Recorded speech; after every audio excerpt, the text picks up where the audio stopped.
A Catholic couple banned from adopting their 2 foster children because of their views on same-sex parenting have exclusively told this programme they won't give up their fight to adopt. The couple, who can't be identified in order to protect the youngsters, had their adoption request refused after telling a social worker that children need a mummy and a daddy when they learned the young siblings were to be adopted by a gay male couple.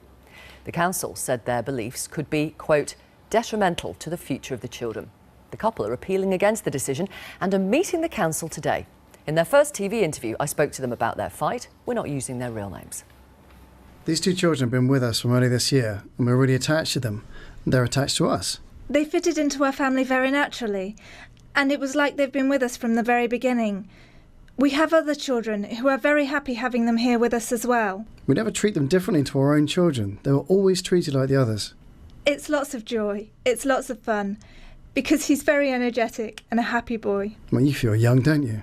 Yes, I feel younger. When did you start to think we'd like to adopt him? We were always ready to.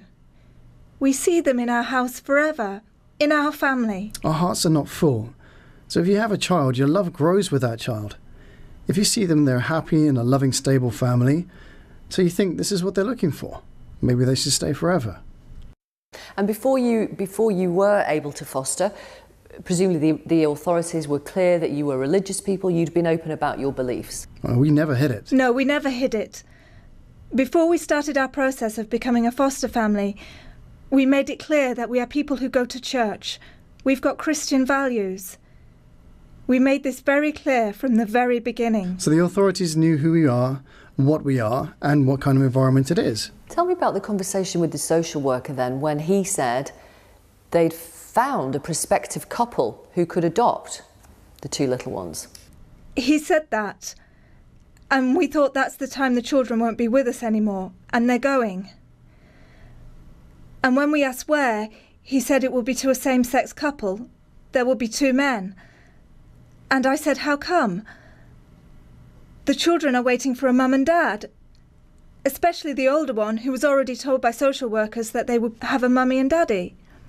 They said this couple is already matched. There won't be any changes.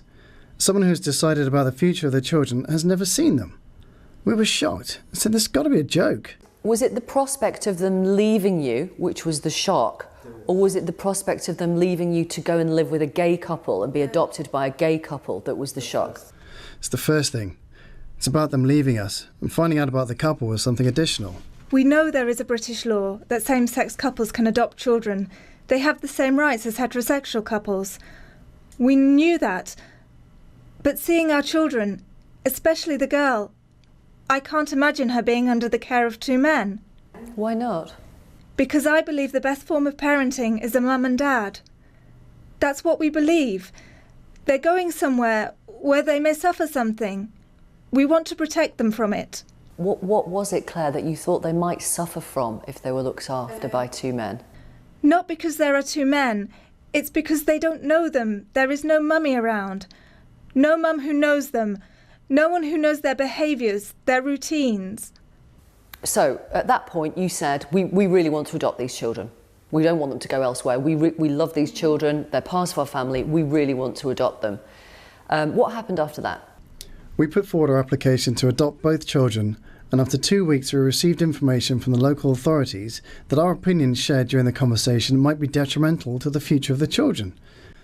That if they decide to be homosexual in the future, so our view could affect them, and we couldn't give them the proper support. And I've got that letter there, actually, from the local authority, which says, having heard that the prospective adopters were a same-sex couple, you shared some opinions in relation to this proposed placement which are concerning and which would not enable the service to progress an inquiry to be assessed as prospective adopters, as these views could be detrimental to the long-term needs of the children. When you read that, what did you think? We were deeply shocked when we received the info. We never shared an opinion that is homophobic. Some of our friends are homosexual. Do you think gay people should be able to adopt? In our perspective, it's not really good for children. The children, we believe, should have a mummy and a daddy. But we would like to be able to share our opinion. We think having this answer from social services shows there is no free speech in England. Because if I say something I find good or better in my family or my life, and it's not hurtful to anybody, well, why shouldn't I say it? And why should that answer stop us adopting those children who love us? Let me ask you, do you understand why the authorities wouldn't allow you to adopt children because of those views? Well, nobody called us, nobody asked us, nobody sent anybody to assess us or even interview us or ask a simple question. Did you say that, or what is your opinion? It was just like an opinion about an opinion, and someone who was head of a department decided about the future of the children. We were really surprised about the procedure. Nobody followed the application. Nobody asked us what was your real view at this point. Just said we cannot adopt. All because someone decided that. I mean, the letter clearly says it would be detrimental to the long-term needs of the children because, as you know, if one of the children grew up to be gay, it might be really hard for them if their parents don't believe in same-sex relationships. You can see that. We have our two children. We don't know what they're going to choose in the future. We try to show them as positive a situation as we can. If they choose to be homosexual, what can we do?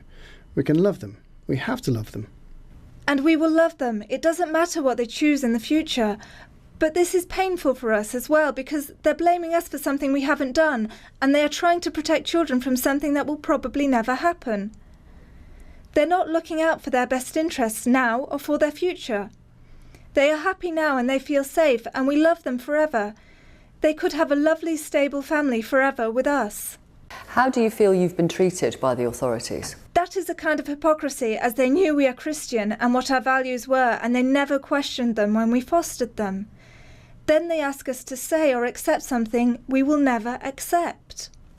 I'm looking at the notes that they've made about the way you have cared for the children, and it says the foster carers show lovely care, warmth to the children, the conditions in the home are lovely, the children are delightful,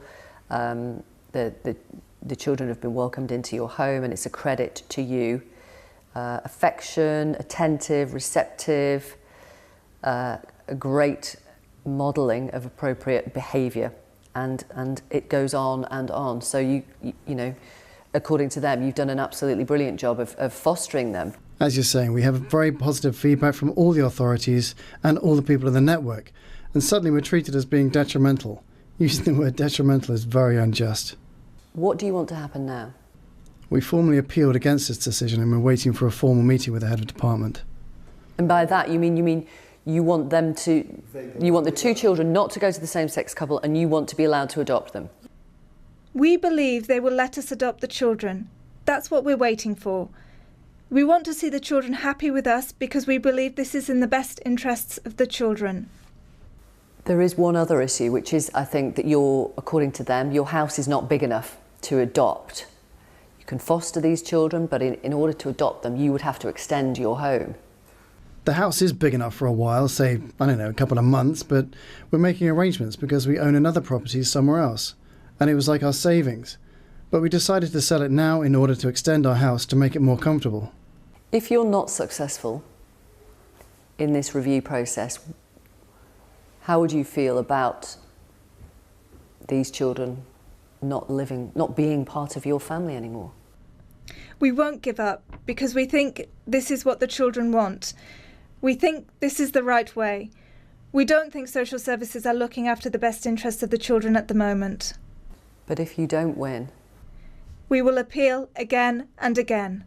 And if ultimately the decision is that you can't adopt these children because of your views, how will you feel? No, I can't imagine. Neither can I. We can't answer this question. What are we going to do if we lose it now? We are not going to lose. Well, we asked the council for a statement and they told us, due to matters of confidentiality, we can only confirm that the Director of Children's and Adult Services will review the case this week. Let me bring you some messages from you as you watch the interview with the Catholic couple who want to adopt their two young foster children. They've been told they can't because they expressed the view that children need a mummy and a daddy, when a social worker said the two were going to be adopted by a gay couple, two men. This tweet from Ryan: as hard as it is to admit, the local authority, the social workers, are well within their rights to stipulate who they think are suitable candidates for parents. Roy says, again, political correctness trumps common sense. It is a daft decision. LP says, straight couple can't adopt because they said that children need a mummy and a daddy. No wonder people hate social workers. Joseph says this, it's a difficult situation, but you cannot bring up children in a homophobic environment. That is far more damaging. Kayla, how distressing to have the fostered children just ripped away from their foster parents. Daisy says this, kids need loving parents, that's all. What about the poor gay couple who thought they finally had a family? And Alistair says the local authority is being intolerant towards this couple. Freedom of speech belongs to all people, including Christians.